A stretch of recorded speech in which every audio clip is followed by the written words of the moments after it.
So it's right in the heart of London, and it's the theatre district. So it's where the bars, the restaurants, the theatres are, and some of our theatres are 300, 400 years old, have been on those sites for all of that time. Theatre Royal Drury Lane, you can read people's accounts from the early 1700s of appearing on stage there. And the West End represents our big shows. You know, the smallest West End theatre I think is 450 seats, the largest is about 2,500. They play everything from plays all the way through to Lion King, Wicked, the great big musicals. But what's lovely is it's a very small, it's probably 3 square miles in the centre, right in this heart of the city. So it has a sense, right next to Covent Garden, it has a sense of kind of the bustling entertainment district, which is really special. And I think there's also massive variety on offer. There's dance shows, there's musicals, there's very serious plays, there's new plays, there's old plays, there's Hollywood stars, there's breakthrough actors, everybody all occupying the same space, which is really exciting. Hi, my name is Viviana Durante. I'm the artistic director of my Durante company, and I'm also playing the Isadora, Duncan, and the 5 Brahms waltzes from Frederick Ashton choreography.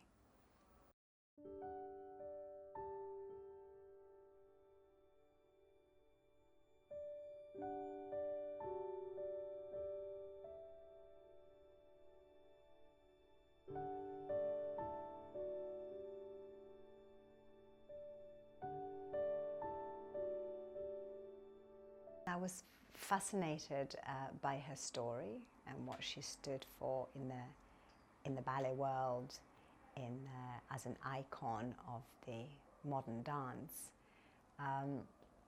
So that fascinated me. And what else did I know about her? I know how she died with a scarf around her neck, and I just thought, you can't possibly just be talking about a person, how she died. We've got to celebrate how she lived and what she did and what she changed, and her as an artist. So I wanted to celebrate Isadora, and I wanted to do it on reflection on what was happening today in the ballet world, because to also remind people that dance comes from within, is an expression that comes from within.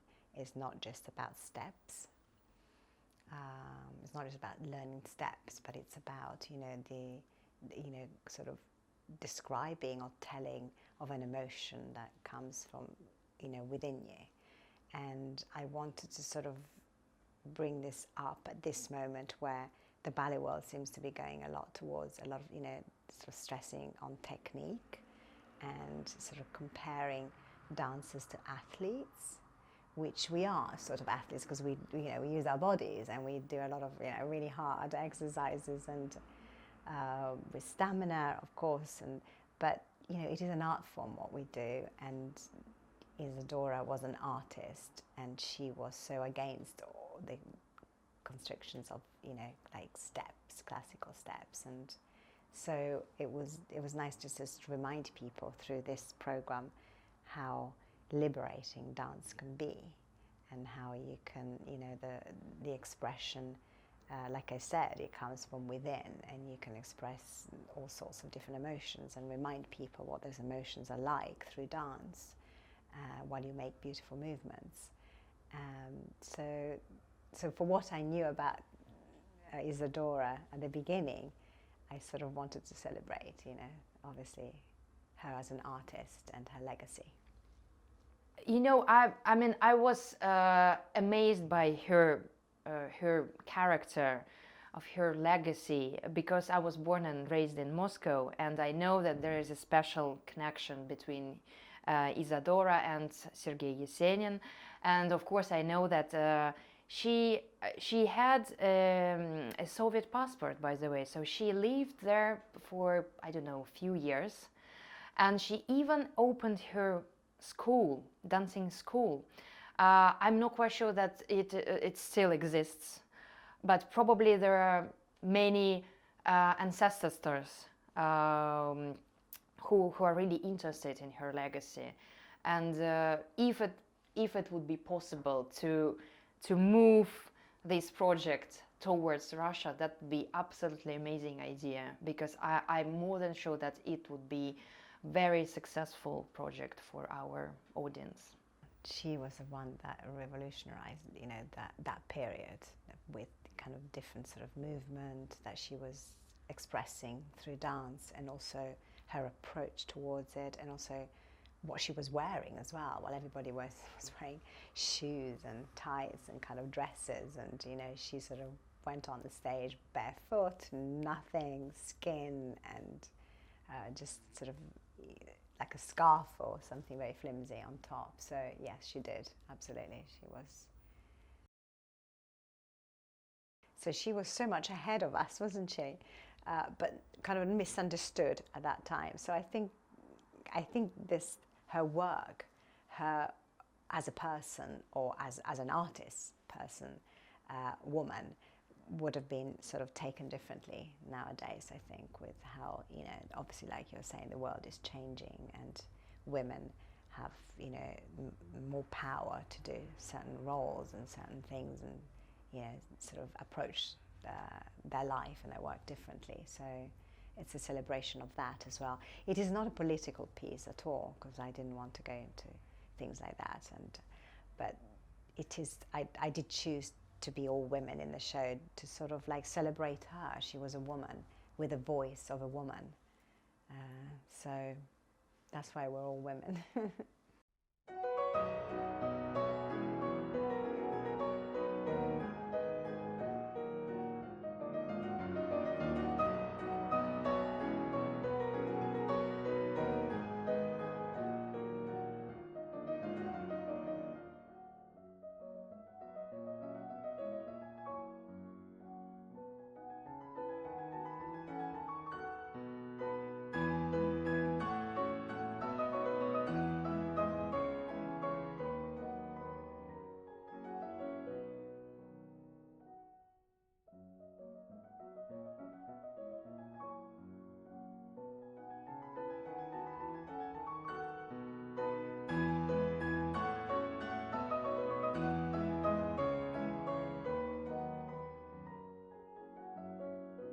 So we had this wonderful woman called Barbara Kane, who has worked with one of the Isadorables, which was Isadora, Duncan's students. And she restaged with me the Dance of the Furies, which is the first ballet that you see. So we did a lot of kind of, you know, working the way that she was taught to work, to approach dance, or the movement, you know, on how Isadora would sort of warm up or do her class. And so we did a lot of work on that, and she fed us with a lot of information. And also we had Dory Duncan, his great niece of Isadora Duncan, and who was feeding us with lots of information, photos or drawings of Isadora, which are quite rare to find, even if you go to a library. So our approach was to start the day trying to sort of really shake ourselves out from any restriction of movement, but actually freeing ourselves, and, you know, with breath and sort of movement, and calming kind of the energy down. And a lot of work which sort of came from the solar plexus, which Isadora Duncan was very strong in her dancing, that the movement, the emotion came from here. So apparently she used to sit in a studio for a long time with her arms crossed, and, you know, if you cross your arms very tightly, you can actually feel where the breath is coming from, and that's where the expression of the movement comes from. So we did a lot of work like that, which was really interesting for, especially for classical dancers, that we spend a lot of time. It was very sort of upright, and it was very sort of straight position. She was totally the opposite to that. In fact, she sort of was never straight. It was all about the undulation of the movement. And so it was, yeah, we've done some really interesting work, and which kind of led us to understand more the movements, you know, that we used in Furies. I mean, I don't dance Furies myself, but that helped me also with Frederick Ashton the 5 Brahms waltzes, even though I've danced a lot of Frederick Ashton before in the Royal Ballet. This was quite different because he was so much inspired by Isadora, and her spirit really comes through the solo. So my approach, I wanted it to be different. I wanted to start like with the work with Barbara and how we went about that. And then, of course, not that Barbara taught it to me, somebody else came in to teach it to me who had danced and worked with Lynn Seymour. So I was taught just the choreography, but my approach of the steps, which you need to have, but kind of feel as if they're not there, almost not there, the steps. We needed to find a way to make it look as if we're kind of improvising on the spot on the stage, because that's what Isadora looked as if she was doing, but in fact she spent hours and hours in the studio actually understanding what she was doing, listening to the music and find a choreography through that, it is not easy to do, to sort of understand how to do that and sort of almost make it as if you are improvising every night. I feel that at this time in my career, you know, having done all the classics and being on the stage, I mean, I've been on stage since I was 6 years old, and, you know, I absolutely love classical ballet. In fact, I found actually quite difficult not to be with point shoes. Taking my point shoes off, I felt safe in my point shoes, and having bare feet is quite a different feel to the movement and to the way you stand and your approach and the way you walk or run. So I feel as if at this time, at this moment in my career, I could approach something like that with my kind of maturity of work and sort of artistry that I've gained by being on the stage and dancing a lot of roles and all over the world. I felt as if I feel ready now to sort of approach and give the Isadora work sort of meaning, which for me, with that kind of maturity, because I think even at her early age, the more I read about her, the more I research, she was actually quite mature all along in her life. She kind of really knew what she wanted. She knew how to express certain feelings, which a lot of us don't. It comes later. So this was the right time for me to do this project, and to kind of also feed other people in my company with ideas and sort of lead them where I wanted them to be. This piece, Brahms 5 Waltzes that we've made, is more about the mutual conversation, the teamwork between and frank conversation between the ballerina and the pianist. So we are kind of dependent, and we're working together just to accumulate our energy and power, and just to unleash all that we would like to convey through the art on stage.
last part is my choreography, Unda.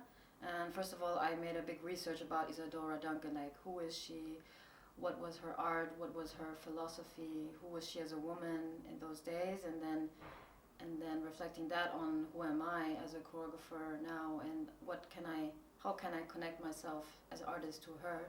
So and we find connections, and like especially her free spirit and her philosophy of moving from inside out, like using emotions to express herself. I could connect to very well, and her life has been touching me. So that's why I have scenes in the show, in the performance, where I also touch parts of her life, of loss, but also her strength to move on and to fight for her art and her passion to move on in life and to, as a woman and as an artist. That was very inspiring to me, and that what for sure I wanted to express that feeling in my performance. Unda means waves in Latin, actually, from undulation, so like the waves and the ocean, and she was very inspired by the ocean, or was dancing on the beach, and but this element was also a strong presence in her life, because it gave her life and inspiration, but it was also death, that her children drowned in the river. So that was so we thought this element is so elementary that we should take it in the show, but using it different ways of the symbol of water. It can be life, but also death, or rebirth, resurrection, like a cycle. Very spiritual, actually. The first book that I read was her own autobiography, which is just phenomenal. She's an amazing writer, and she's so expressive through words, so you really get this feeling that it's her voice. And I was so inspired by her life, the way that her whole family they just moved. When they felt something, they would just go. And she was so spontaneous and impulsive, and so led by her feeling about what was happening in life, and the way that she was as a mother. I really admired that, how she was with the dance school, how she was with her dance, of course, and especially the time that she lived in. It was phenomenal that a woman would be like that in that time. So Joy and I were both very inspired by kind of her essence, her spirit, in a way, as much as her dance moves, like more of her spirit, I think.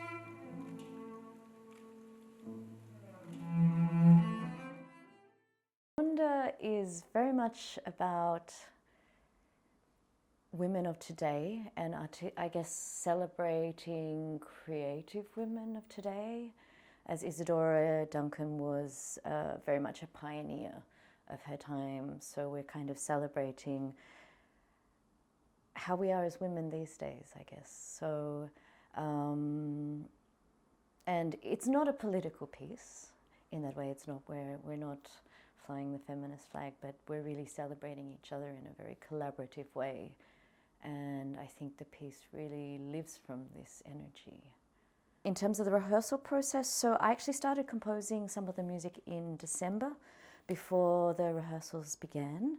So some of the soundtrack parts already did exist. So we started creating this world already, Joy and I, and we both started researching Isadora before we started creating. We spoke a lot about the elemental themes that go in through the piece. We talked a lot about kind of how we would like to use the instrumentation in a way, with the voice, with the cello, with the piano, with the electronic side of things. So this was all kind of pre-rehearsal. But then when I arrived, it was amazing. We did this huge 45-minute, 1 hour improvisation because I love to improvise also, and it's wonderful with dancers. And just to get to know each other, because also we were going to be performing together on stage, so it's really lovely way. And so we recorded it, and then we started to pull out parts that were making sense for the show, and then recomposed from that point there. Joy's a very precise choreographer, and I really, when I perform, there's always an improvisational element to it. So I like to be quite free, but I really had to learn to be more precise. And some of the counts are really complex, so there was there was a lot on my part where I had to do a lot of homework for that. But it's good. It's like lifting up my game.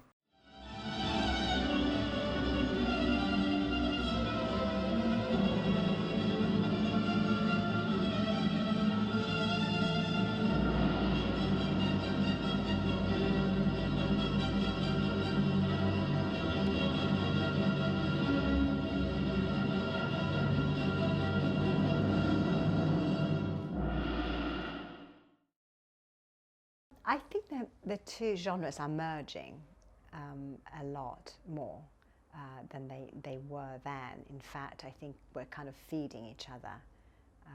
And this is what I did in the show. I got some classical dancers, some contemporary dancers to come together and find a language between them and also learn from each other, which was really, really interesting because obviously a classical dancer kind of finds certain things hard, but then the contemporary dancer finds other things a little bit more challenging.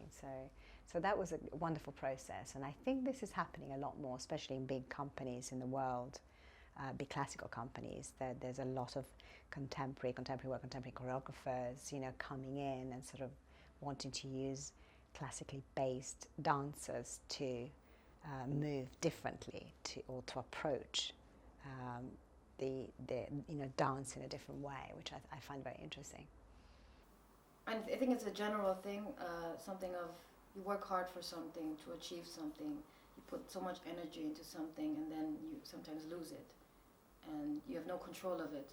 And it happened to Isadora in Isadora's life, but it also happens to every human, I guess, of the feeling of loss, but trying so hard, but it happens, and you have to move on. So that was for me this kind of pathway when she walks towards the light. Okay, she's alone now. What does she do?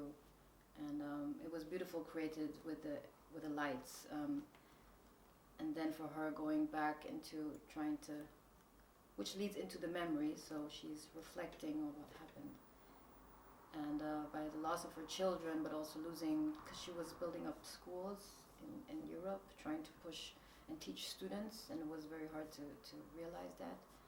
She made it happen, but it also crumbled through the war, so it was very, but she always was trying to fight for it, and I think I wanted to have that, or transmit this feeling of loss, but trying to move on, and fight for what you love.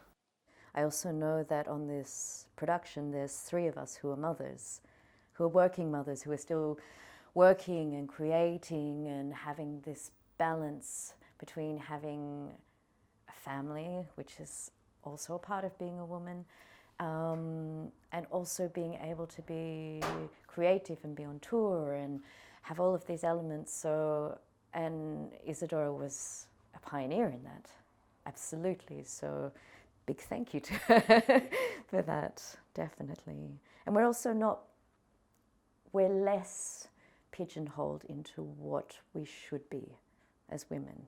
I feel there's still quite a bit of work to be done, but there is so much more support for being able to be individual, so not having to be a classical musician, not having to be an electronic musician, not having to be classical or a contemporary dancer or a choreographer, or all of these little pigeonholes. We don't really need to have them anymore. So we started this company because I wanted to, create, have a view, create my own work and sort of, put work that I believed in, or to tell stories that I believed in on stage. And I had this wonderful opportunity when I sort of was doing a little bit of, I was doing some shadowing of certain, very top people here at the Barbican, and then the opportunity that came to do something here, so I stepped up straight away. I was like, can I have the space? There were a little gap in one of the theatres, in a little tiny theatre. I was like, yes, can I? And I was very, very honoured that they believed in me, and they gave me that first opportunity for my company. And for me, it is the company at the moment stands for, I like to always have like one sort of piece of work within the evening that kind of, it's either historical or has been done like a long time ago, sort of like, bringing it back onto the stage if it's relevant for the moment now, if it says what we're trying to say for the rest of the evening. So it's nice to bring, also almost like to celebrate the old but bring in the new in, so the evolving of going forward. And I love this idea of bringing like classical and contemporary together as well. So I think that's what we sort of stand for as a company. We give opportunities to younger choreographers at the same time as celebrating the history of of other choreographers that have actually brought us to this stage.